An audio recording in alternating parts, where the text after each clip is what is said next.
के बुझा जाई रे, गरमी जवानी के झुरा जाई रे। हेलो दोस्तों, नमस्कार दोस्तों, आपका भाई आ चुका है एक न्यू वीडियो के साथ। और आज हमारे साथ है भोजपुरी इंडस्ट्री के काफी बेहतरीन कलाकार राहुल सम्राट। तो आइए इनसे कुछ बातचीत करते हैं। राहुल सम्राट जी, सबसे पहले आपका हमारे चैनल में स्वागत है।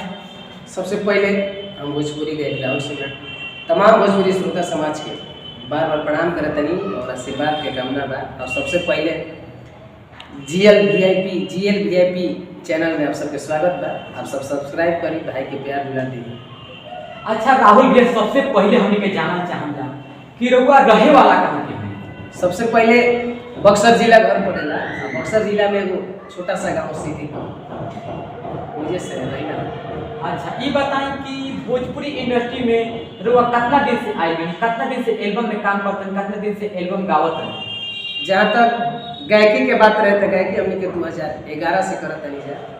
और उस समय कैसेट के जमाना रहे और गायकी के शुरुआत हमने वही समय से भई। लेकिन एल्बम वही हमने के अंदर रुचि ना रहे, उतना पैसा ना रहे कि एल्बम गाई जाए। लेकिन एल्बम के शुरुआत 2017 में करी जाए। और पहला एल्बम कौन रहे? पहला एल्बम एगो होली से स्टार्ट कैले रही जा। पटना सरस्वती स्टूडियो में काफ़ी पैसा जुटा के होली के एगो एल्बम कैले रही। अच्छा ये बताइए, रउआ गायकी क्षेत्र में आने में माता पिता के सपोर्ट मिलल? बहुत ज़्यादा, अभी भी मिलेला। ऐसे मिलेला कि घर के छोट दुलरगा सब लोग सपोर्ट करेला, मम्मी पापा भैया सब पूरा गांव सपोर्ट करेला। अच्छा, ये बताइए कि रउआ कितना भाई बहन बानी? 2 भाई बस। अच्छा, चलिए बहुत अच्छा लगा रउआ से बात की। ये बताइए कि राहुल सबसे हिट एल्बम कौन रहे जो सबसे ज्यादा मतलब हिट कइले रहे? देखी हमनी के ओकरी गाइले तो चाहे अभियो गाइला तो व्यू के चक्कर में ना, हमनी के जमीनी स्तर पर गाना बाजे के चाहिए। ऐसे रउआ सर्च मारब, जे भी सर्च मारी हमर व्यू नहीं। लेकिन जमीनी स्तर पर बहुत 4-5 गो गाना बाजल बटे। होली बाजल, फिर देवी गीत, एगो लोकगीत, फिर बाजत एगो और रिलीज भइल बा 3-4 दिन भइल, ओकर भी बढ़िया रील्स वगैरह बनता। अच्छा, महीना में कितना एल्बम रउआ दे देबे? एक महीना में कितना एल्बम गाइला? देखिए पहले के तो कुछ और रहे, लेकिन अब ज़्यादा नहीं, अब 4-5 गो लास्ट हो जाता। चलिए बहुत अच्छा बा, 5 एल्बम। एगो बहुत अपन सुंदर सबसे अच्छा जो एल्बम ज्यादातर रउआ गाइला, उ एल्बम के एक बार गा के सुनाई। देखिए सबसे पहले तो हम भक्ति भी गाइला, जहाँ जाइला हो जाए, और एगो सैड सॉन्ग भी गाइला। और सैड सॉन्ग एल्बम में हम गइले रहे 2 साल पहले, जेकर अच्छा प्यार दुलार मिला। अभी भी एगो सैड सॉन्ग गइले बानी कुछ साल भर पहले, और ओकरा के गावत हई। प्यार के दुश्मन भइल बाटे दुनिया, प्यार के दुश्मन भइल बाटे दुनिया, तोहरा पर मोर विश्वास बा। एक बेरी मिले खातिर चले आई तू रानी, अंतिम चलत सांस बा। अच्छा ये बताइए कि भोजपुरी इंडस्ट्री में जातिवाद पर हुआ का कहते हैं? हम जातिवाद, बहुत सारा सिंगर भी जातिवाद पे गाना गावत रहन जा और गाना उनका काफी चलता। तो ये बताइए कि जातिवाद पे सही गाना गावत रहन जा, सही काम करत रहन जा कि ना? जहाँ तक जातिवाद के बात रहे तो एगो दूगो कलाकार के छोड़ के सबे करता। हमने के बात सही बोलनी, बहुत सारा भोजपुरी में बड़ बड़ कलाकार भी जातिवाद में गाना गावत रहन और भोजपुरी में जातिवाद ज्यादा कलाकार करता हूँ। इनमें छोट कलाकार के तो दोस्त नहीं के, सब बड़े बड़े काम करते, छोटे छोटे तो पीछे से काम करी। तो ये जातिवाद पर मतलब कहल का चाहे? जातिवाद पे कुछ लोग आजकल के ऐसा जनरेशन चल रहा है, जातिवाद पे कुछ लोग ऐसा कर देता ना कि हम बबुआ नहीं, हम महिला नहीं, हम कोयरा नहीं, चाहे A to Z जाति जितना भी कैटेगरी बाटे। तो कुछ लोग ऐसा करता कि 2-3 गो जात मिला के गा देता। हालांकि ऐसा ना करे के चाहिए।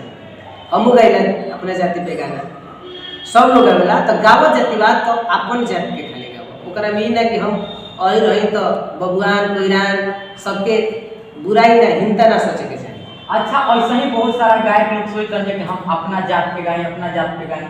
यही तरीका जातिवाद फैलाता। तो ये पकार हुआ कहल चाह। अब जातिवाद देखिए, अभी जातिवाद हमारा ख्याल से बंद होने वाला बानी। बात सही बोलनी कि जातिवाद बंद ना हो। कहाँ से कि हर कैटेगरी के सिंगर अपना अपना जाति खातिर गाना गावत रहन जा। तो जातिवाद तो भोजपुरी इंडस्ट्री में लागत नहीं कि बंद हो पाई। नहीं कबो ना, हमनियों के गाइले जा बहुत सारा ब्यास बाड़े सब गावत अपने अपने जात पे, हमहू गाइला। लेकिन हम वो जात के दूसरा जात के बुराई ना करीला, केवल अपना जात के बारे में गावो। अच्छा रुआ एगो आपन मतलब पहिरान खातिर जौन राउ मतलब पकड़ बाटे ओ खातिर एगो गाना सुनाई पहिरान पे जौन अहिर भाई लोग पसंद करे ज्यादा सुने। हाँ तो 2 महीने पहले अगस्त में गाना एगो रोहतास म्यूजिक से रिलीज हुई रहे पावर पहिरान के। जी जी। अब हमारा गावे का मन ना रहे, लेकिन पब्लिक के डिमांड रहता कोई नहीं कि जब देहिया में देहरा गरा जाहि रे, जब देहिया में देहरा गरा जाहि रे, अब पावर हिरान के बुझा जाहि रे, गरमी जवानी के झुरा जाहि रे, पावर हिरान के बुझा जाहि रे। चलिए बहुत अच्छा रहा आवाज बा, बहुत अच्छा गाना देते नहीं, ऐसे ही भोजपुरी इंडस्ट्री में लागा रही और बहुत अच्छा आवे वाला फ्यूचर में रहुआ कि अगर काम करे के मिलल कोनो भोजपुरी के स्टार के साथ तो केकरा साथे काम करे पसंद करब? देखिए सब कलाकार से प्रेम बा, छोट बड़ और ज्यादातर हमरा छोट कलाकार लोग से प्रेम बा, काहे से कि मेहनत करके कितना मेहनत करे के पड़ता। एगो कलाकार के दर्द जान सकता। ऐसे तो केहू कह दिबे गावत है, लेकिन वो कितना मेहनत करता। 4 बजे भोरे जागता, 2 घंटा सरगम रियाज होता है, फिर प्रैक्टिस शाम के 3 घंटा होता है पूरा इंस्ट्रूमेंट के साथ। तो हम सब व्यास के मानेला, सब कलाकार के मानेला, लेकिन सबसे अधिक जोन होला ना अपन मान छोट कलाकार के प्रति। अच्छा भोजपुरी इंडस्ट्री में रहुआ सबसे फेवरेट कौन कलाकार के माने जो अपन गुरु जी के माने, जैसे अपन गुरु कौन कलाकार के माने भोजपुरी इंडस्ट्री में? देखिए हमने के गुरु मल्ले बनी जा तो भरत शर्मा।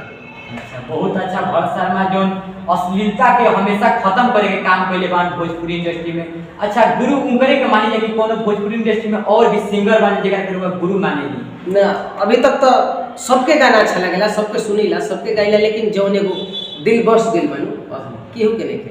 अच्छा अगर भोजपुरी में गायिका या मतलब हीरोइन के साथ लोग काम करे का मौका मिले तो कौन हीरोइन के साथ काम करे पसंद कर? भोजपुरी इंडस्ट्री में कौन लोग गायिका कौन हीरोइन लोग के ज्यादा पसंद आवे भोजपुरी इंडस्ट्री में?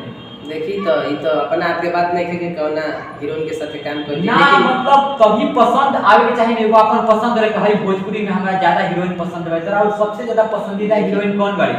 तो हमार वही हीरोइन पसंद बड़ी जो अभी मतलब 2-4 गो फिल्म पहले बड़ी संचिता बनर्जी। अच्छा सचिता बनर्जी जी जी बहुत अच्छा। 2-4 गो फिल्म में भी काम पहले बड़ी, पवन सिंह के साथ क्रेक फाइटर जैसे फिल्म में भी वो नजर आई रही। निरहुआ हिंदुस्तानी जी जी हिंदुस्तानी में बड़ी। अभी नया अभी अभिनेत्री बड़ी, ज्यादा भोजपुरी के फिल्म नहीं तो पूरा सबसे पसंदीदा बड़ी।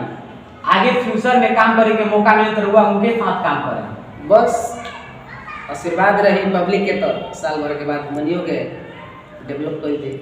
चलिए बहुत अच्छा लगा रुआ से बात करके और बहुत ही अच्छा रुआ सिंगर बानी, आवाज में भी दम बा, ऐसे ही भोजपुरी इंडस्ट्री में लागो रही। तो दोस्तों अगर आपको यह वीडियो पसंद आए तो हमारा चैनल सब्सक्राइब करके बेल आइकन पर क्लिक कर दीजिए ताकि हर वीडियो का नोटिफिकेशन सबसे पहले आप तक पहुंच सके। जय हिंद, जय भोजपुरी समाज।